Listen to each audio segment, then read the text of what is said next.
My dream job was actually to be a marine biologist. I really wanted to go on Galapagos Island. I wanted to work with animals. I wanted to be a vet and you know, help them and make sure they were safe. Mon dream job, c'était d'être vétérinaire. Pas du tout rapport avec les jeux vidéo. J'aimais beaucoup faire des mathématiques, des trucs comme ça. Puis au final, à l'université, je suis allée en génie robotique. Oh yeah, my dream job as a kid was pretty much the one I have now. I don't think that's like the most common, but for me, it was like there's never been a time when I wasn't playing games, when I wasn't like super captivated by games, particularly as like a storytelling medium. Actually, my parents bought a NES when I was a kid. The one that really marked me was a bit later, was Zelda Majora Mask. There's just something with there was something beautiful in the sadness of the story and the fatality of life that really struck me as a kid. So my dad played a lot of video games and I was in contact constantly with like the latest games from the really young age.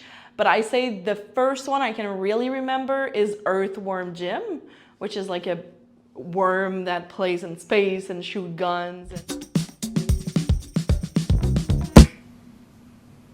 It's really important to stand up for yourself. I think that's like a skill you're sort of forced to build early on because it is an industry where like there isn't a lot of like gender equity in terms of like representation and women having the same amount of jobs, the same type of jobs that men do yet.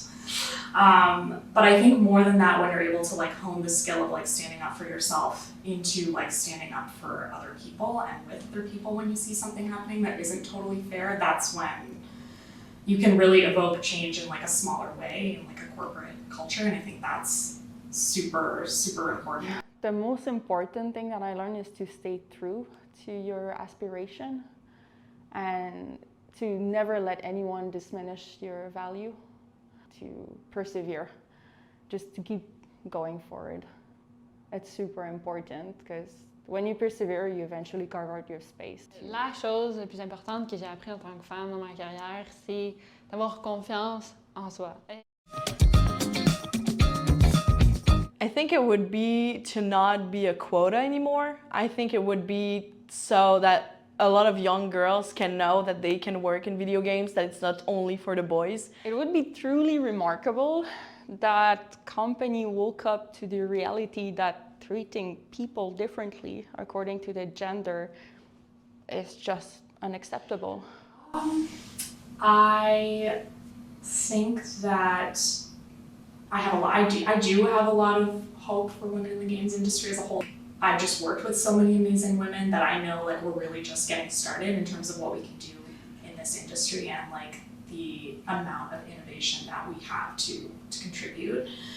If I were to like say what I hope for that generation, it's that I think we get more and more like mid-career support. So I think that's like an issue that we need to address on the whole, but in particular, we need to kind of look at the groups in our industry that are most vulnerable to that. That's also why I would give Yellow Brick a quick plug of like, I think what really drew me to this company is its dedication to sustainable workplace practices for everyone, like regardless of your status or at what level of your career you're at, sort of thing, because I think it is probably like one of the most pressing factors that we need to look at in terms of like why we don't see as many women with not only just in the industry as a whole, but women who have very long-standing like prolific careers that we'd like to see them have.